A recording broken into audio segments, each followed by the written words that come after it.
dia, igreja, a paz de nosso Senhor e Salvador Jesus Cristo.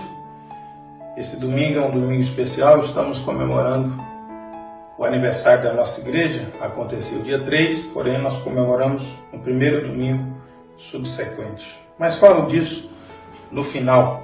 Agora nós vamos para a nossa EBD Online e a lição de hoje é a lição 19, o salvo e seu relacionamento com a natureza. É a lição da nossa revista Reflexões Bíblicas, volume 5. Essa lição o autor nos apresenta dois extremos na nossa relação com a natureza criada. Ele diz, nós precisamos de monitorar duas atitudes. A primeira é que nós não podemos agir com falta de respeito. Nós não podemos agir com falta de consideração para com a obra que o Criador nos presenteou. E ele elege algumas atitudes que representam essa falta de cuidado, como cobiça, como avareza, maldade, coisas que promovem o mau uso ou a dilapidação da natureza. Uma segunda coisa que ele apresenta também que não pode existir é uma reverência excessiva que beira uma idolatria à natureza, onde nós passamos a confundir o Deus transcendente com a sua criação. Você entenderá isso ao longo da lição. O primeiro ponto que ele nos chama a refletir é o relacionamento de respeito e consideração. A base para as suas afirmações é Gênesis capítulo 1, de 1 a 25. Já trabalhamos bastante esse capítulo e por ser muito extenso nós não leremos todo o capítulo. Mas dois princípios ou dois motivos muito importantes nós devemos levar em consideração mediante o que o capítulo 1 de Gênesis nos ensina. Primeiro, que nós somos obra do mesmo Criador. O mesmo Deus que criou a natureza em si, as plantas, os animais, os astros, ele também criou o homem. E esse texto que nós acabamos de mencionar, Gênesis capítulo 1, de 1 a 25, nós vamos encontrar durante todo o processo da criação a expressão, no princípio, Deus criou. E depois nós vamos ver por várias vezes a declaração de que aquilo que o Criador acabava de criar, ele declarava que era bom. Então nós chegamos na primeira nota do autor. Ele diz, a Bíblia não é um livro de ciência que tenta demonstrar ou provar teorias. Ela é o livro que nos revela verdades profundas e relevantes para as nossas vidas. A gente ouve muito falar de ecologistas, de ambientalistas, e nesses tempos nós sabemos que é um dos polos de atrito com o atual governo federal, mas nós podemos entender que nem sempre, quando nós ouvimos falar de ambientalistas ou de ecologistas, nós não podemos ligar isso a uma figura de político, de movimentos. Nós devemos entender que muitas vezes o compromisso dessas pessoas realmente é de defesa e de denúncia contra as ações criminosas, contra a natureza. E que na verdade essas pessoas estão alertando aqueles que às vezes não percebem da gravidade que é desrespeitar a natureza. E o autor então, na aplicação para a sua vida, ele diz, ao violar as leis da natureza, o ser humano provoca a desarmonia, gerando assim o desequilíbrio que experimentamos nos dias atuais. Então, ninguém para recompensar mais o que o homem planta para colher do que a própria natureza. E necessariamente nós não estamos falando só de semente, nós estamos falando de atitudes. Eu moro perto de uma região que existia um pequeno minadouro, e esse minadouro era suficiente para manter a lagoa do parque perene durante a estação de estiagem. Uma obra foi feita na região que comprometeu esse pequeno minadouro. E nós temos enfrentado ano após ano o desafio de manter a Lagoa do Parque Municipal, que praticamente seca no período que vai de outubro a janeiro. Então a gente vê bastante prático o que é mexer numa coisa que aparentemente não vai fazer grande diferença. E aí o autor diz então que nós somos alvos dessa mesma proteção. E ele nos chama a meditar no Salmo 104. E eu lerei os versos de 10 a 24 para que nós entendamos como que se dá essa mesma proteção. Salmo 104, a partir do verso 10, nos diz: Fazes jorrar as nascentes nos vales e correm as águas entre os montes. Delas bebem todos os animais selvagens, e os jumentos selvagens saciam a sua sede. As aves do céu fazem ninho junto às águas, e entre os galhos põe-se a cantar. Dos seus aposentos celestes ele rega os montes, sacia-se a terra com o fruto das tuas obras. Então nós enxergamos Deus administrando a natureza segundo o salmista. E ele que faz crescer o pasto para o gado e as plantas que o homem cultiva para da terra tirar o alimento. Olha o cuidado de Deus. O vinho que alegra o coração do homem, o azeite que faz brilhar o rosto e o pão que sustenta o seu vigor.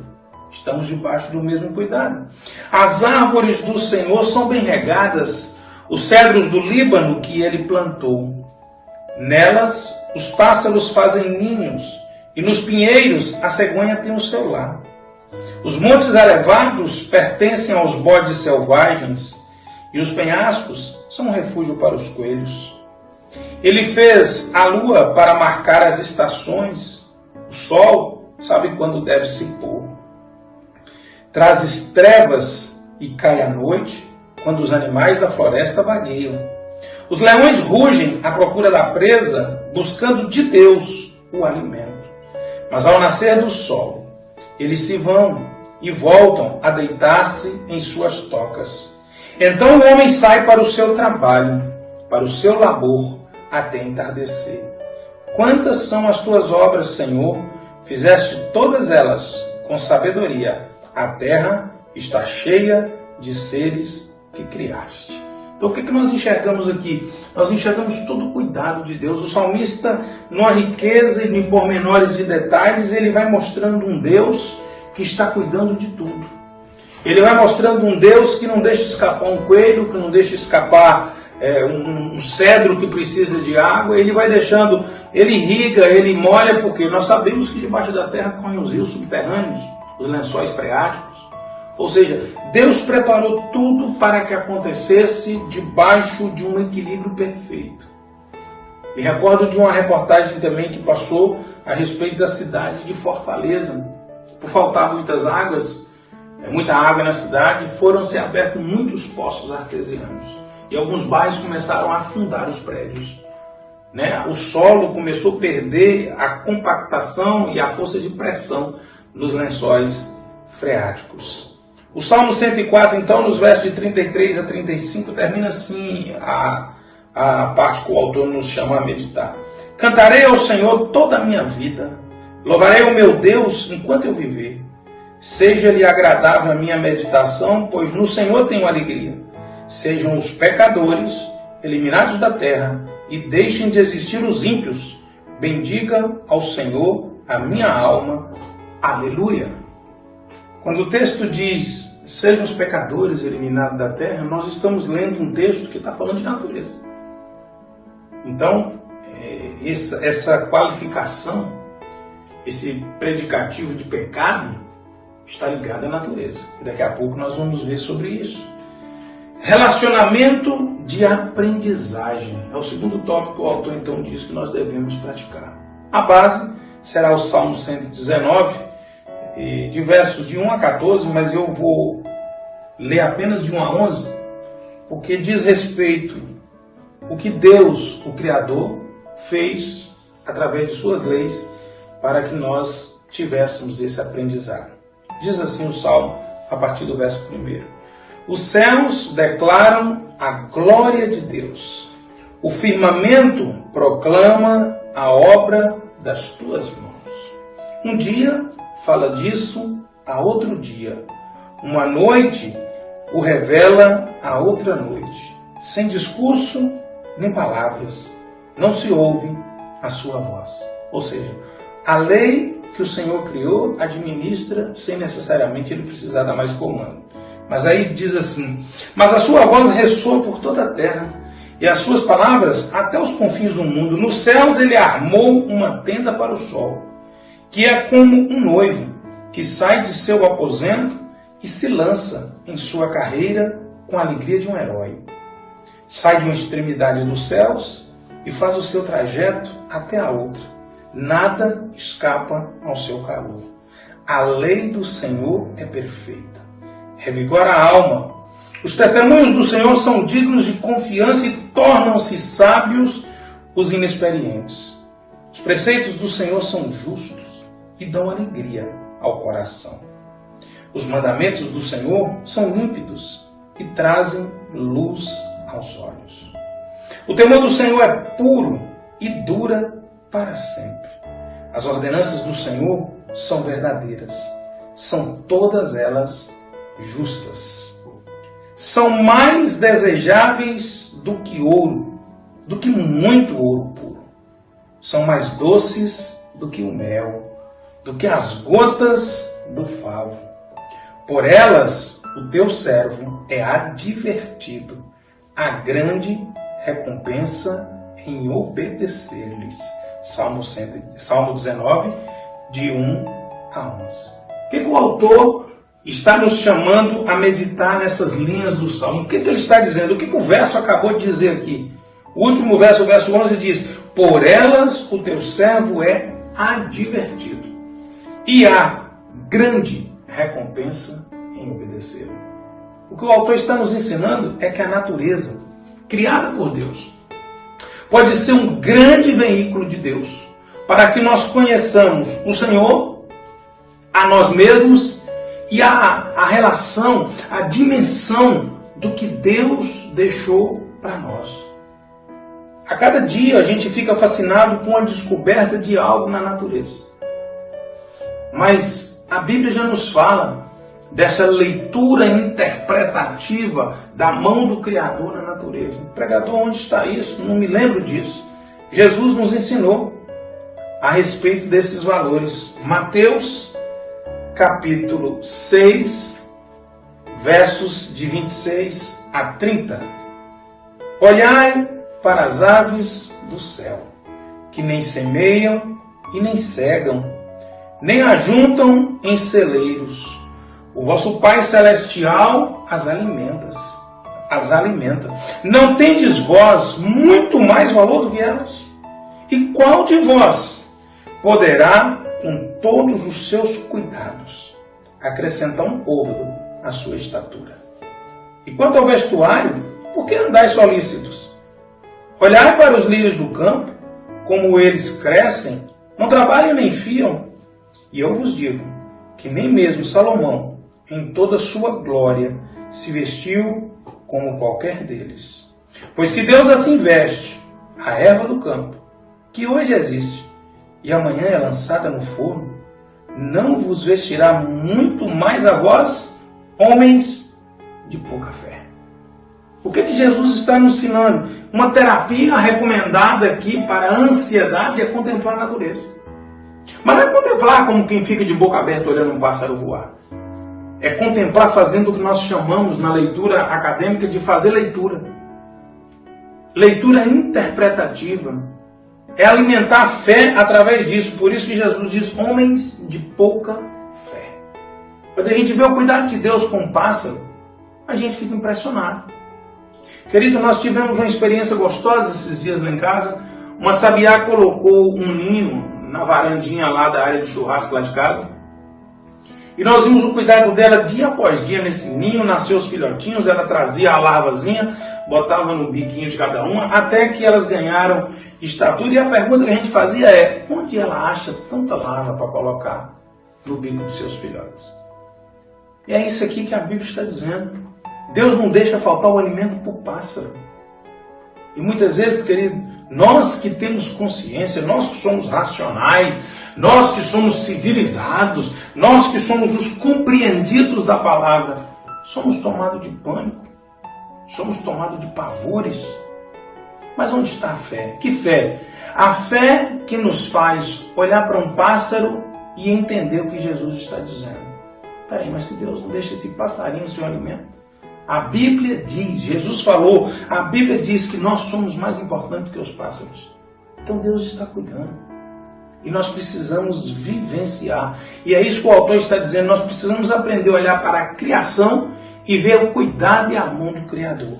E aí nós chegamos então ao terceiro tópico que o autor nos diz, o relacionamento de cuidado. Aí sim nós precisamos entender como que isso funciona. Gênesis, capítulo 1, 27 e 28 nos diz assim: E criou Deus o homem à sua imagem. A imagem de Deus o criou. Homem e mulher os criou.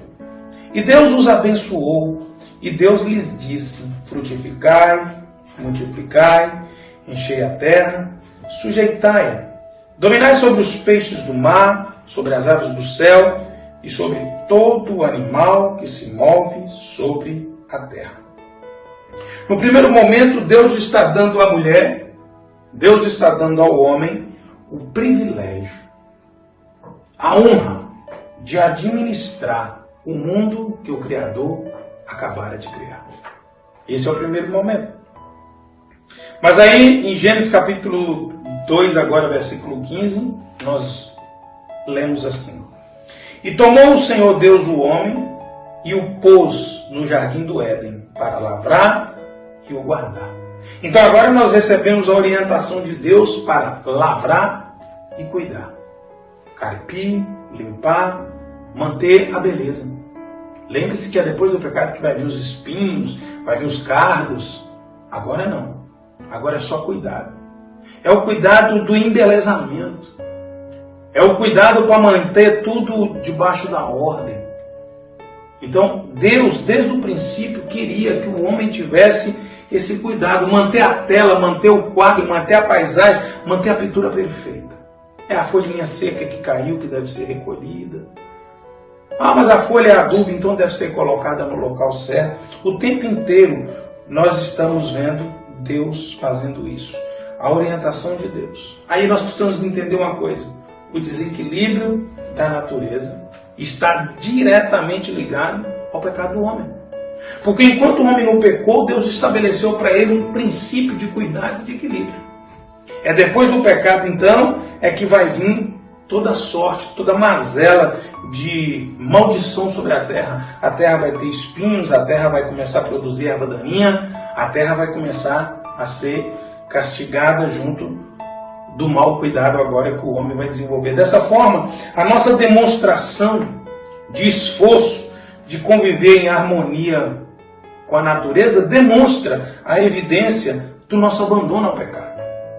Demonstra a nossa aceitação para viver no nível que Deus queria que o Adão vivesse. Mas o Adão caiu. Agora vem o segundo Adão, conquista para nós a condição. E vivendo em Cristo, nós devemos viver como o primeiro Adão deveria viver. Você está me entendendo? Eu não sei se você compreendeu direitinho, mas o que eu quero que você entenda é que antes do homem pecar, havia um nível de convivência, de harmonia e de cuidado com a natureza. Depois que o homem pecou, todos esses maus tratos passam a existir. Quando Jesus vem para restaurar o homem à condição do Adão antes de pecar, isso diretamente nos leva à condição que Deus havia estabelecido para o Adão antes de pecar. Então, meu querido, maltratar a natureza é um pecado. Como assim, pastor? Deixa eu ler para você Provérbios, capítulo 12, versículo 10. Os bons cuidam bem dos seus animais, porém, o coração dos maus é cruel. Veja bem, a natureza transformada nos leva ao cuidado com a natureza. A natureza do homem, né? Transformada, a natureza maligna, banido, o pecado sendo retirado da nossa vida, nós, a partir do momento que nós temos uma relação com Deus, nosso cuidado com as coisas muda. Mas o autor falou no início de dois perigos, e aí eu queria falar desses perigos. O primeiro é o perigo de elevar demais a natureza a um patamar que não lhe pertence. É o que nós chamamos de panteísmo. E o que é o panteísmo? É essa crença de que Deus está em tudo e em todo mundo, é mais ou menos assim, Deus é tudo. É semelhante ao politeísmo, né? Aquela árvore é Deus, aquela rocha é Deus, aquele animal é Deus, o céu é Deus, o vento é Deus e você também é Deus. Então o panteísmo é uma falsa alegação ou uma confusão de uma interpretação equivocada de um texto bíblico, Salmo 139, de 9 a 10. Se tomar as asas da alva, se habitar nas extremidades do mar, ali tua mão me guiará e a tua destra me susterá. Aqui não está dizendo que o mar é Deus. Aqui não está dizendo que o raiar da manhã é Deus. Aqui está dizendo da onipresença de Deus, que Deus pode estar em todo lugar. Mas Deus, aqui não está dizendo que Deus está em todas as coisas. Não sei se você está me entendendo. O mar não é Deus. A brisa que toca você no rosto não é Deus. É obra do Criador. Então nós precisamos entender bem isso. E o segundo detalhe ainda, talvez mais preocupante ainda, é quando nós elevamos a natureza animal ao patamar superior ao patamar do homem. Como assim, pastor? Interessante que, sem saber qual era a lição dessa semana, eu recebi um convite de um debate que cheguei a presenciar o início dele, de dois pastores de uma igreja no Espírito Santo, que eles fariam uma live, justamente falando dessa idolatria aos animais que está se desenvolvendo. Haja vista que no nosso país, por exemplo, matar um animal hoje é um crime muito mais hediondo e com pena muito mais pesada do que atropelar uma pessoa e matá-la, mesmo alcoolizada. Então veja que nós estamos desequilibrando essa balança. Eu não sou contra os pets. Pelo contrário, tem uma cachorra, sofremos muito quando ela adoeceu, gastamos e agora adquirimos mais uma. Eu não sou contra os pets. Mas nós precisamos ter cuidado. E nós tivemos uma experiência ano passado, no retiro de pastores no sul do Brasil, e para não criar nenhuma contenda, não vou dizer o nome da cidade, mas tivemos uma cidade no sul do Brasil que os animais literalmente têm posição muito mais honrosa do que o ser humano na cidade. Nós entramos numa loja e eu até estava à procura de um tapete para substituir um tapete de oração que eu tinha. E aí achei o tapete interessante e não sabia nem que loja de que era aquilo. E eu achei o tapete interessante, mas a cor era muito chamativa. E aí eu disse para a moça, olha, não tem um tapete desse numa cor assim, assim? Ela disse, por quê? Eu falei, não, porque eu quero usar para oração. Ela disse, não, esse tapete é para cachorro. Esse tapete é das pessoas que carregam ele enroladinho na bolsa, quando chega em algum lugar, pô, para o cachorro sentar. Para o cachorro não sentar nem no chão. Shoppings, nós encontramos lojas grandes, e lá escrita a placa, permitida a entrada de cães. Né? Nós encontramos uma senhora, e eu preocupado, porque o sinal não fechava, e eu vi ela com um carrinho de neném, querendo atravessar na faixa de pedestre, e eu me aproximei com o intuito, talvez até de parar o trânsito, mas queridos, quando eu cheguei no carrinho, tinha um cachorro lá dentro, um poodle, não era uma criança. E eu fiquei pensando um pouco assim, não quero julgar, mas nós precisamos ter cuidado com isso. 1 João capítulo 4, verso 21 diz assim, Ele nos deu esse testemunho, quem ama a Deus, ame também seu irmão. O que é que eu aprendo com isso? É lindo, é maravilhoso e é correto cuidar de um animal. Mas o que Deus dirá para mim e para você, para um missionário que voltou do campo pregando o evangelho porque faltou recurso, e às vezes nós gastamos muito mais que isso com um pássaro, com um cachorro, com um gato. Não atendemos a um apelo de socorro a alguém no ministério, no campo missionário, de saúde, mas socorremos alguém que numa rede de cuidado de animais fez uma convocação. Volto a dizer, é nobre e salutar a ajuda. Só não acho que o animal pode ser colocado num patamar superior ao do homem. Não sei se você está me entendendo nessa manhã. No livro de Levítico nós encontramos uma série de condenações às imoralidades sexuais e tem algo se propagando também no nosso meio, no meio da sociedade, que é extremamente perigoso. E o que é? Vou ler para você Levíticos 18, 23 e você vai entender. Não tenha relações sexuais com um animal, contaminando-se com ele. Mulher nenhuma se porá diante de um animal para juntar-se com ele. É depravação. Se chama zoofilia. Há sites de incentivo a relacionamentos com animais, queridos. É um negócio impressionante.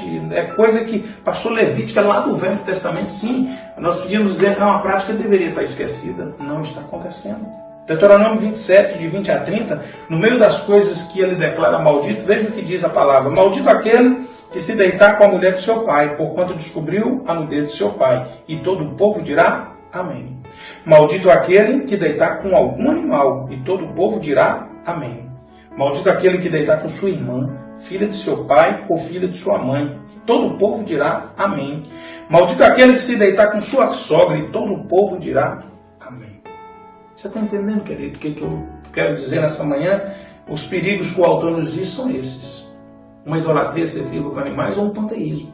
A gente precisa ter muito cuidado. E aí nós precisamos entender que a lição dessa manhã, na realidade, quer nos ensinar a manter uma relação de... como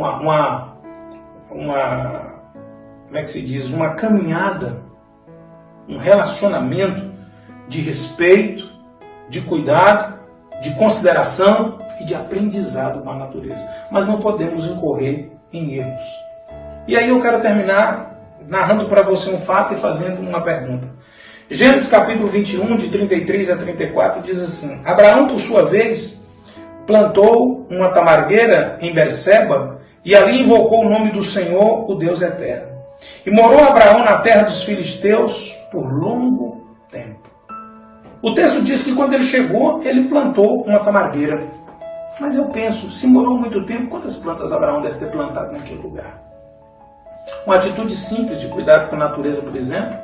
Você viaja, você faz uma caminhada, você pedala de bicicleta. Você já parou para pensar na quantidade de frutas que você come e que produz alguma semente no lixo para você? É melancia, melão, uva. Já parou para pensar goiaba, maracujá que você tira a semente, mamão? E eu pergunto para você, por que você não põe essa semente para secar? É uma hora que sai jogando por aí. Quantos pés de planta, fruta, árvore silvestre você já plantou? Entende o que é um cuidado, o que é uma relação com a natureza? E a gente pode fazer isso. E nós podemos dar nossa contribuição para a natureza. Antes de orar com você, eu queria só lembrar que nós estamos comemorando hoje o aniversário da igreja, porém não vamos fazer nada especial. Será um culto como todos os cultos de domingo à noite, porém um culto de ação de graças pelo aniversário da igreja, pelos 32 anos que a igreja está fazendo. É muito importante que você reserve a sua ida à igreja. Nós teremos que cumprir estritamente o quantitativo de 131 a 129, 131 pessoas para o templo, porque estamos numa curva crescente e não podemos brincar com essa pandemia. Razão pela qual nós abortamos todo o plano que nós tínhamos de um aniversário mais extenso, com mais gente, porque é hora da igreja dar a parcela de contribuição. Por favor, se você deseja ir, reserve. Pastor, mas o culto vai ser transmitido? Será transmitido e você também poderá acompanhá-lo, se não puder ir. Amém? Quero orar por você nessa manhã. Deus, nós te louvamos por essa palavra nessa manhã. O Criador nos deu o privilégio de usufruir de toda a criação dele. E nós te pedimos sabedoria e entendemos nessa manhã que muito mais do que preservação, muito mais do que política ambiental, é uma ordem do Senhor. Vivermos em interação e cuidado com a obra criada. Nos abençoa, nos dá conhecimento, entendimento e sabedoria para viver sem agredir, sem destruir aquilo que Deus nos deu para usufruir. É no nome de Jesus que nós oramos. Amém? Bom domingo, até logo mais à noite, em nome de Jesus.